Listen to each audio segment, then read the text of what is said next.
Welcome to the Endless Knot Tiki Bar! Today we're serving up Mai Tais!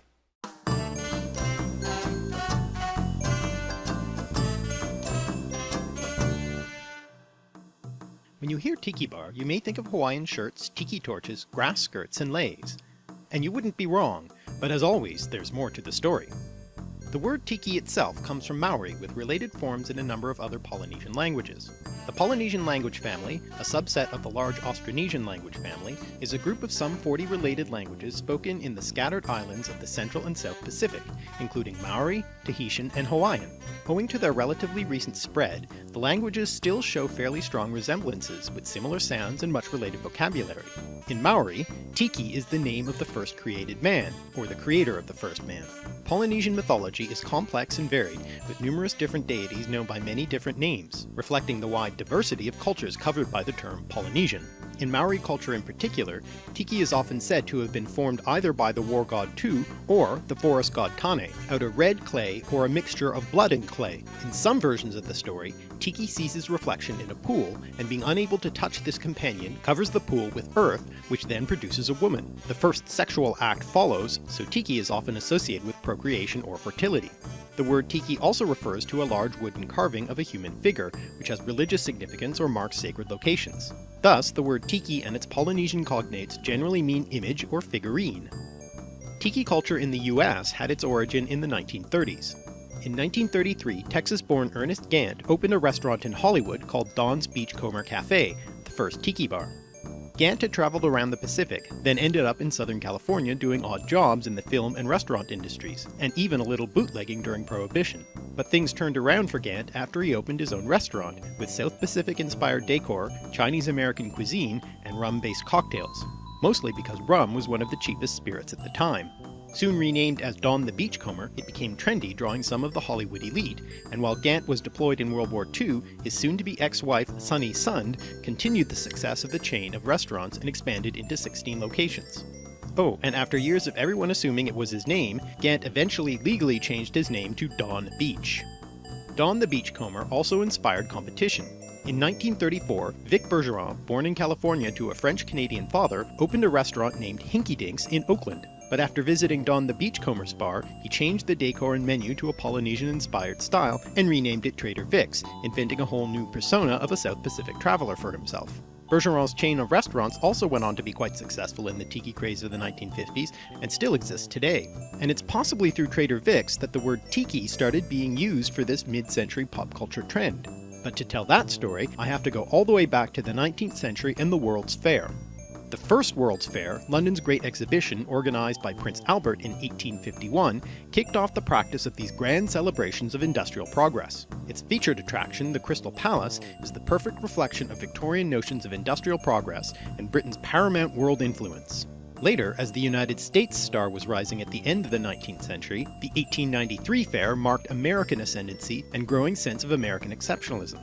This fair, held in Chicago, also celebrated the anniversary of Columbus's arrival in the New World and was dubbed the World's Columbian Exhibition, so its aspects of colonialism and imperialism are fairly obvious. The 1893 fair featured native villages, recreations of the living conditions of so-called primitive peoples from around the world, including actual inhabitants, part of a widespread and truly awful 19th century fashion for human zoos. As a sort of sideline to the Chicago Fair, newspaperman M. H. DeYoung organized the 1894 California Midwinter International Exposition in Golden Gate Park, with its own exotic displays, and among the exhibits were some Maori tiki carvings. After the fair was over, they didn't go back to New Zealand, but continued to be held in the Palace of Fine Arts building, which became the M. H. DeYoung Memorial Museum, where they still are today. At some point, years later, Trader Vic's restaurant started using the image of one of these carvings on the restaurant's menu, which helped establish the style, look, and name of the tiki bar craze.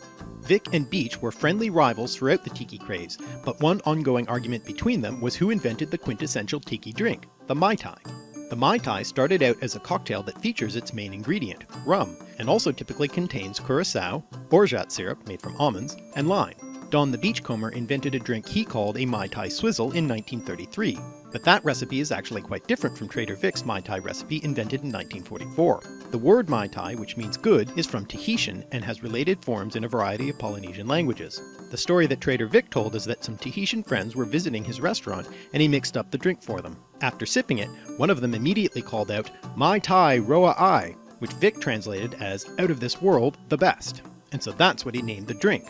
Although the Mai Tai has a Tahitian name, none of the ingredients are in any way Polynesian. Rum comes from the Caribbean and is made from the byproducts of the sugarcane refining process. The name is something of a linguistic mystery, perhaps from an English slang word meaning good, excellent, high quality, or odd, which itself may come from a Romany word, or it might come from the Malay word for a rice spirit, or from a Dutch word for a type of large cup, or it might be from the last syllable of the Latin word for sugar, saccharum. Orgeat, a European product, comes through French from the Latin word hordeum, meaning barley, which it used to contain, ultimately from a Proto-Indo-European root that meant to bristle. And Curaçao is named after the Caribbean island it hails from, which name itself comes from the Portuguese word either for heart or cure, or from a now lost indigenous word. So the drink really is emblematic of tiki culture, being a blend of many cultures topped by a decorative element taken from the South Pacific, in this case the name. Though the Mai Tai can be considered the signature tiki drink, perhaps the second most famous is the Zombie, a very potent and complex concoction of several different rums, syrups, juices, and bitters, created by Don the Beachcomber, according to legend, to cure the hangover of one of his customers. But it was so strong, it left him feeling like the dead. It was always sold with a 2-drink limit, perhaps more for clever marketing purposes, though supposedly this was the last drink Howard Hughes had at Don's bar the night he hit a pedestrian on his drive home. Though the name does have a tropical flair, it certainly isn't connected with the South Pacific, coming instead from Haitian folklore, originally referring to a snake god and later to a reanimated corpse, and ultimately derived from a West African word meaning god or fetish. However, the zombie cocktail does have an important role in the history of the tiki craze.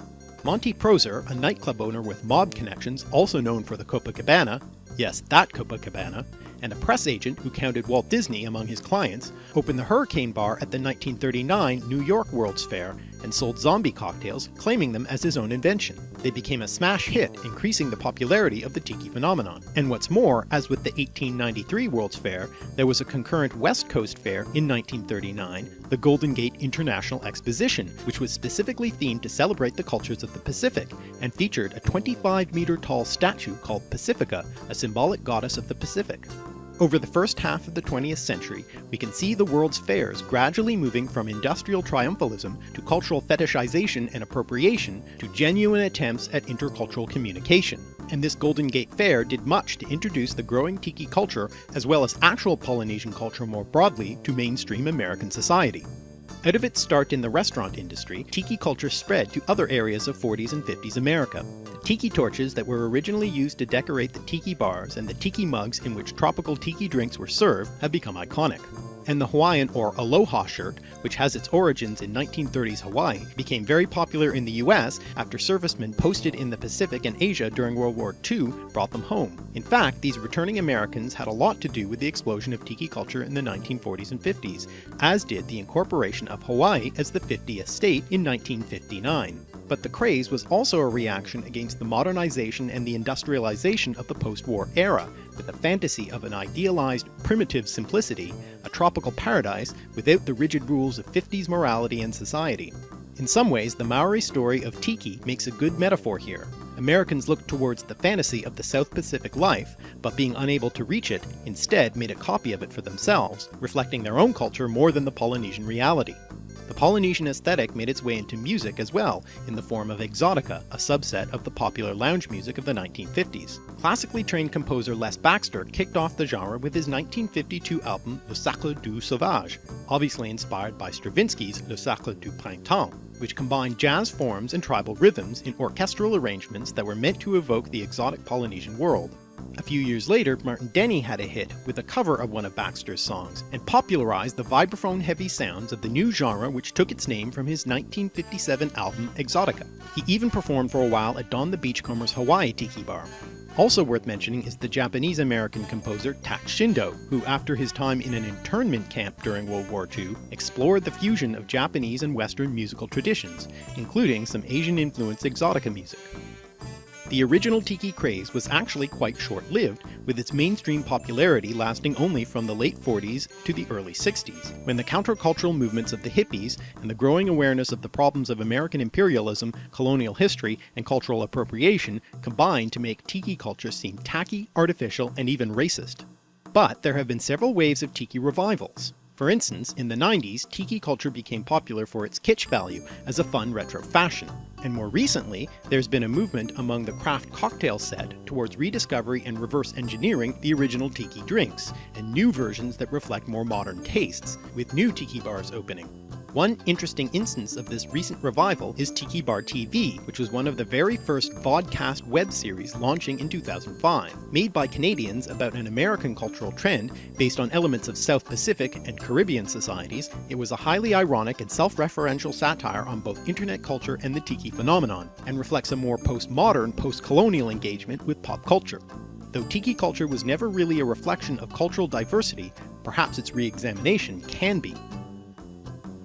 So, tiki culture has a pretty complicated history, but at its heart, it's always been about a fantasy of escape from everyday life with fun, food, and tasty drinks. So I'll end today's video by making tiki culture's most emblematic drink, the Mai Tai. Now the Mai Tai has changed a lot since those early Trader Vic years. Most of the time these days, the Mai Tai served in restaurants is filled with juice and fruit garnishes, maybe an umbrella or two. But the original recipe was designed to showcase a good rum, so I'm going to try to go back to that. I can't get the rum Vic used, but I'm using a premium aged Jamaican rum that should be pretty good. Oh, and most recipes call for an old-fashioned glass, but I can't resist the chance to use a tiki mug. Combine with ice in a shaker. 2 ounces aged Jamaican rum. 1 ounce lime juice. Half an ounce orgeat. Half an ounce orange curacao. 1/4 ounce rich sugar syrup. Shake and strain into a glass filled with crushed ice and garnish with a sprig of fresh mint. Thanks for watching. If you've enjoyed these etymological explorations and cultural connections, please subscribe to this channel to help me make more videos. You can also sign up for email notifications of new videos in the description below. Leave a comment or question, or tweet @alliterative. You can also read more of my thoughts at my blog at alliterative.net.